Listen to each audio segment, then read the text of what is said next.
بسم اللہ الرحمن الرحیم۔ فرشتوں کی دنیا۔ تمام ناظرین سے گزارش ہے کہ یہ ویڈیو کو اینڈ تک لازمی دیکھیے گا۔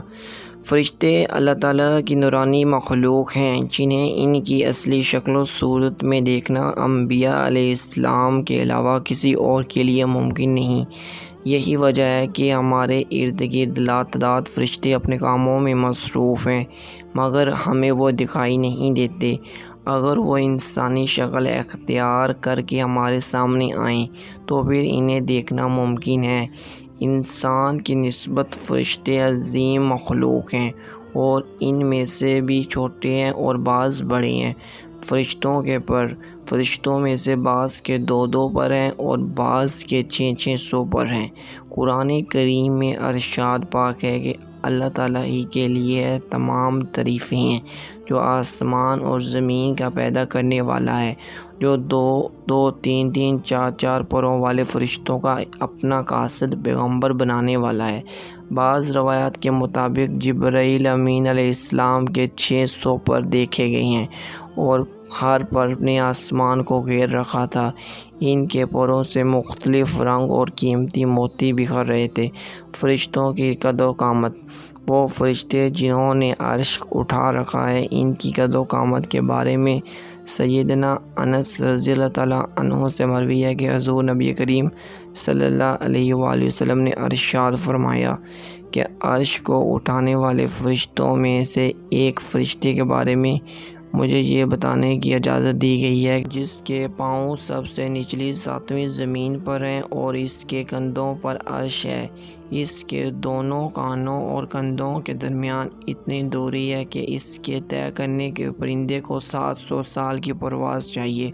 اور وہ فرشتہ کہتا ہے کہ اللہ تعالیٰ تو پاک ہے، جہاں بھی ہے اور جہاں بھی ہو۔ فرشتوں کی ضروریات۔ اللہ تعالیٰ نے فرشتوں میں شادی بیاہ کی حاجت نہیں رکھی، اس طرح انہیں کھانے پینے کی بھی بے نیاز کر دیا۔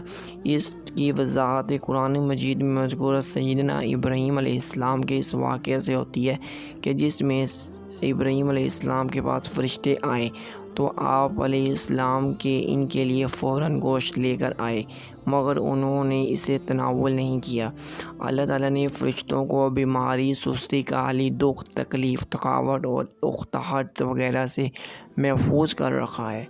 وہ دن رات فقط اللہ تعالیٰ کی اطاعت میں اپنے کاموں میں مصروف رہتے ہیں۔ قرآن مجید میں بیان ہوا ہے کہ آسمان و زمین میں جو کچھ ہے اسی اللہ کا ہے۔ جتنے بھی اس کے پاس فرشتے ہیں وہ اس کی عبادت سے نہ کبھی سرکشی کرتے ہیں نہ وہ تھکتے ہیں۔ وہ دن رات اللہ تعالیٰ کی تسبیح بیان کرتے ہیں اور ذرا سے بھی سستی محسوس نہیں کرتے۔ فرشتے تقریباً عام طور پر آسمان میں رہتے ہیں، جو صرف اللہ تعالیٰ کے حکم سے مختلف کاموں کے لیے زمین پر اترتے ہیں اور پھر واپس آسمان پر چلے جاتے ہیں۔ قرآن مجید میں ایک اور مقام پر خود فرشتوں کی یہ بات مذکور ہے کہ ہم تیرے رب کے حکم کے بغیر نہیں اترتے۔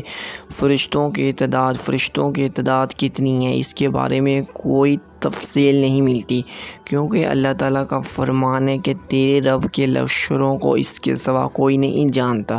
بعض حدیث سے معلوم ہوتا ہے کہ فرشتوں کی تعداد بہت زیادہ ہے، بلکہ اندازہ ہوتا ہے کہ انسانوں اور جنوں سے بھی ان کی تعداد زیادہ ہے۔ سیدنا ابو ذر رضی اللہ تعالیٰ عنہ سے مروی ہے کہ اللہ تعالیٰ کے رسول صلی اللہ علیہ وآلہ وسلم نے آسمان میں کہیں 4 انگلیاں جگہ بھی ایسی نہیں جہاں کوئی فرشتہ سجدہ ریز نہ ہو۔ سیدنا عبداللہ بن مسعود رضی اللہ تعالیٰ عنہ سے مروی ہے کہ نبی کریم صلی اللہ علیہ وآلہ وسلم نے فرمایا، قیامت کے روز جہنم کو اس حال میں لایا جائے گا کہ اس کے 70 لگامیں ہوں گی اور ہر لگام کے ساتھ 70,000 فرشتے ہوں گے جو اسے کھینچ کر لا رہے ہوں گے۔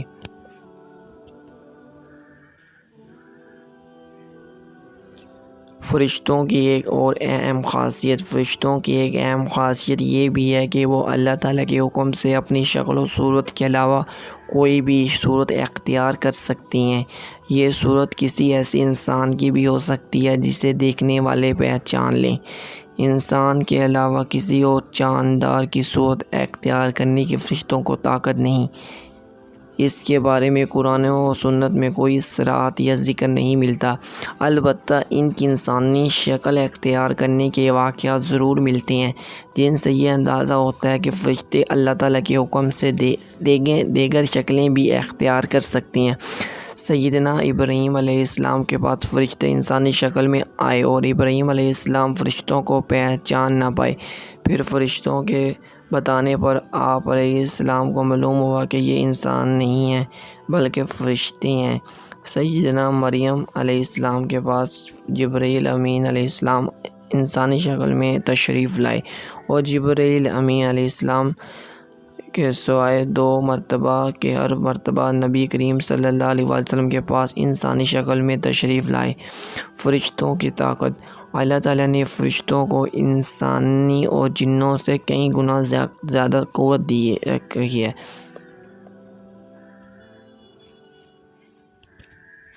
فرشتوں کی طاقت۔ اللہ تعالیٰ نے فرشتوں کو انسانوں اور جنوں سے کہیں زیادہ طاقت اور قوت دے رکھی ہے۔ حضور نبی کریم صلی اللہ علیہ وآلہ وسلم نے جب طائف کے مقام پر وہاں کے لوگوں کو اسلام کی دعوت پیش کی تو آپ صلی اللہ علیہ وآلہ وسلم وہاں کے لوگوں کو ظلم و جبر کی انتہا کر دی۔ حضور نبی کریم صلی اللہ علیہ وآلہ وسلم کو لہو لہان کر دیا تو اس مقام پر سیدنا جبرائیل امین علیہ السلام تشریف لائے۔ انہوں نے آواز دی، کہا کہ اللہ تعالیٰ کے حضور نبی کریم صلی اللہ علیہ وسلم کے بارے میں آپ کی قوم کی باتیں سن چکا، جو انہوں نے آپ کے خلاف اقدام کیا وہ بھی میں دیکھ چکا۔ آپ کے پاس اللہ تعالیٰ نے پہاڑوں کا فرشتہ بھیجا ہے، آپ ان لوگوں کے بارے میں جو چاہیں اس فرشتے کو حکم دے دیں۔ اس کے بعد پہاڑوں کا فرشتہ مخاطب ہوا، اس نے حضور نبی کریم صلی اللہ علیہ وآلہ وسلم کو سلام پیش کیا، پھر عرض کی کہ اے اللہ کے نبی، آپ جو حکم دیں میں اس کی تعمیل کروں گا، اگر آپ چاہیں تو میں دونوں کے پہاڑوں کو ان پر لا کر ملا دوں جن سے یہ پس جائیں گے۔ اسی طرح جبرائیل امین علیہ السلام کی قوت اور طاقت کے بارے میں قرآن مجید میں ہے کہ انہیں حضور نبی کریم صلی اللہ علیہ وسلم کو زبردست طاقت والے فرشتے نے سکھایا جو زور آور ہے۔ فرشتوں کا نظم و ضبط۔ فرشتے اپنے ہر کام میں نظم و ضبط کی پابندی کرتے ہیں، جس میں کسی قسم کی کمی بیشی یا سستی کالی وغیرہ کا مظاہرہ نہیں کرتے۔ جن فرشتوں کو جب اور جہاں ڈیوٹی شروع ہوتی ہے وہ اس وقت وہاں پہنچ جاتے ہیں اور اسے احسن طریقے سے سر انجام دیتے ہیں۔ فرشتوں کی موت۔ جس طرح انسانوں کی پیدائش اور موت کے مختلف مراحل ہوتے ہیں، فرشتوں کے لیے یہ مراحل نہیں ہیں، یعنی دنیا میں نئی انسان پیدا ہوتے ہیں اور پہلے موجود انسان فوت ہوتے رہتے ہیں، لیکن اس کے برعکس جب اللہ تعالیٰ نے فرشتوں کو پیدا کیا تب اس سے وہ زندہ ہیں۔ قیامت قائم ہونے تک جب تک اللہ پاک چاہے وہ زندہ رہیں گے، تب تک اللہ تعالیٰ کی طرف سے انہیں جو ذمہ داریاں دی گئی ہیں انہیں احسن طریقے سے وہ پورا کرتے رہیں گے، لیکن جب قیامت آئے گی تو یہ فرشتے بھی موت سے دوچار ہوں گے۔ پھر ایک ایسا وقت آئے گا کہ جب کائنات میں اللہ تعالیٰ کے علاوہ کوئی چیز زندہ نہ رہے گی۔ اسی صورتحال کو قرآن مجید اس طرح بیان کیا ہے کہ زمین پر جو ایسا فنا ہونے والا ہے، صرف تیرے رب کی ذات ہے جو عظمت اور عزت والی ہے، وہی باقی رہ جائے گی۔ اسی طرح ایک اور مقام پر ارشاد ہوا ہے کہ ہر نفس کو موت کا مزہ چکھنا ہے۔